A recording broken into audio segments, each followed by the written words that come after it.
A Bíblia diz que Judas traiu Jesus e depois se enforcou.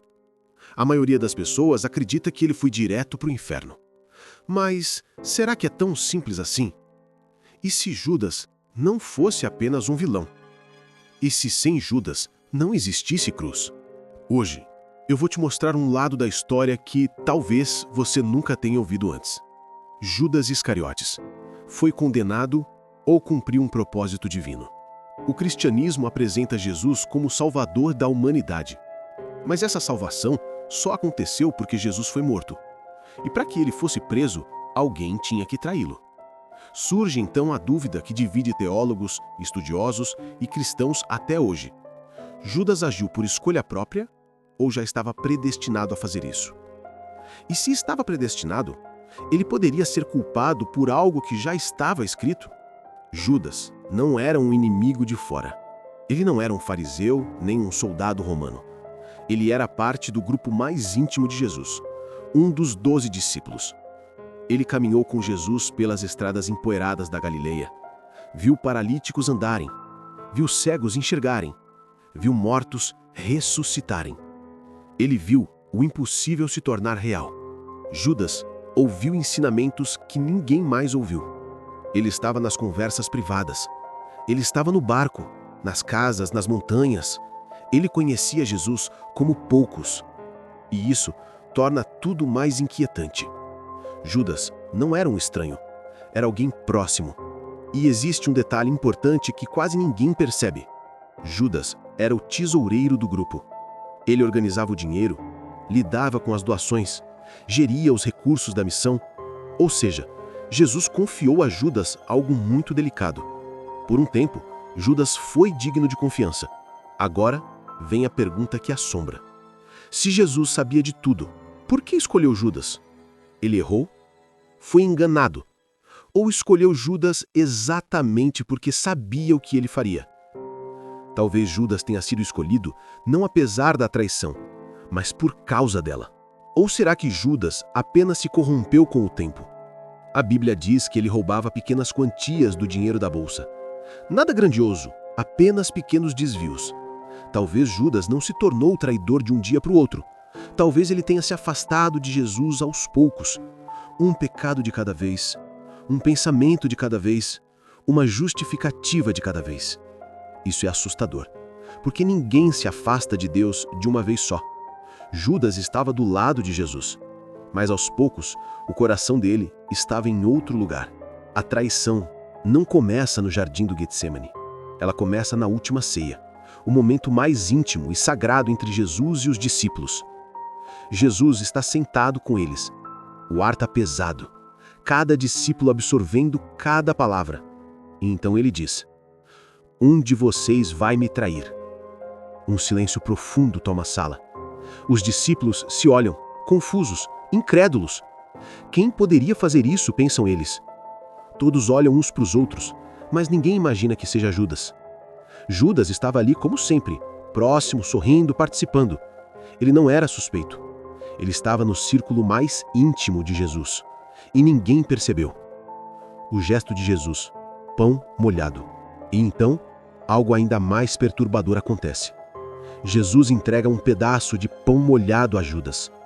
Um gesto simples, mas carregado de significado. No contexto cultural da época, dar pão é sinal de honra, amizade e confiança. Jesus não o expulsa, não o denuncia publicamente. Pelo contrário, ele dá a Judas um sinal de respeito mesmo sabendo o que ia acontecer. Imagine a tensão.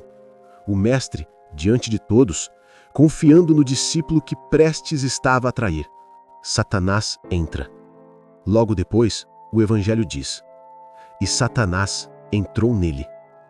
Esse detalhe levanta a questão mais perturbadora. Se Satanás entrou em Judas, ele ainda tinha controle sobre suas ações? Judas estava agindo por vontade própria? Ou foi dominado por algo maior? Será que Judas foi traidor por escolha própria? Ou foi usado como instrumento para cumprir o plano de Deus? Ele tinha liberdade para escolher?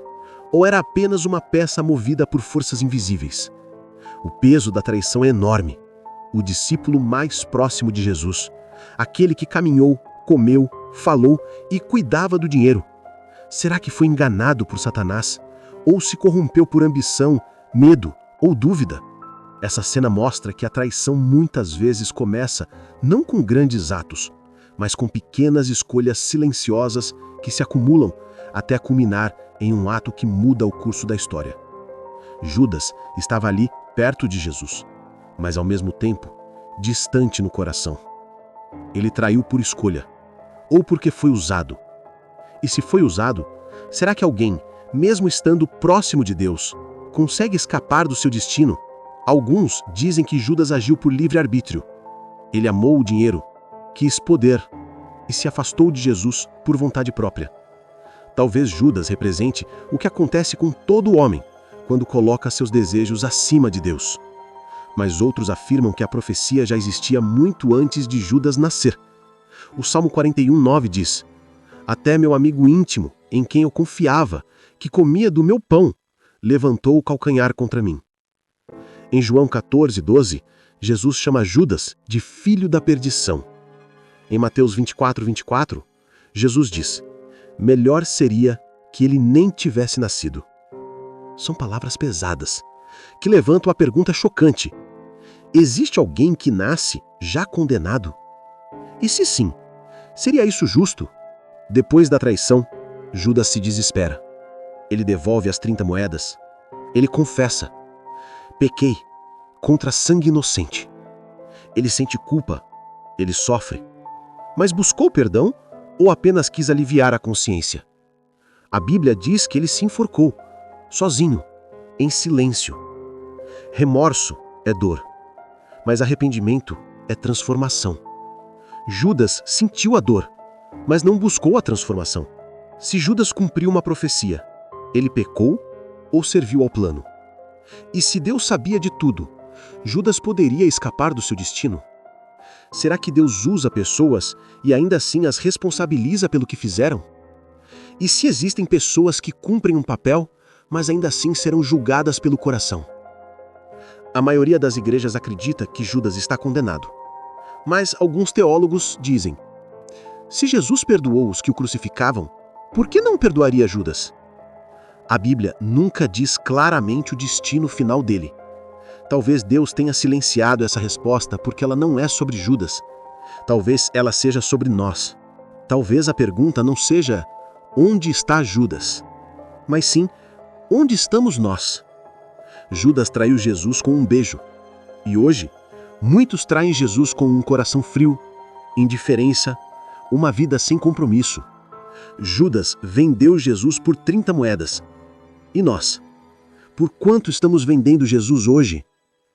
A reflexão não é sobre Judas. É sobre mim. É sobre você. É sobre nós. Se esse vídeo te fez pensar, se esse tema mexeu contigo, curte e segue o canal. E agora eu te pergunto: Judas teve escolha? Ou já estava predestinado? Comenta aí. E até a próxima heresia.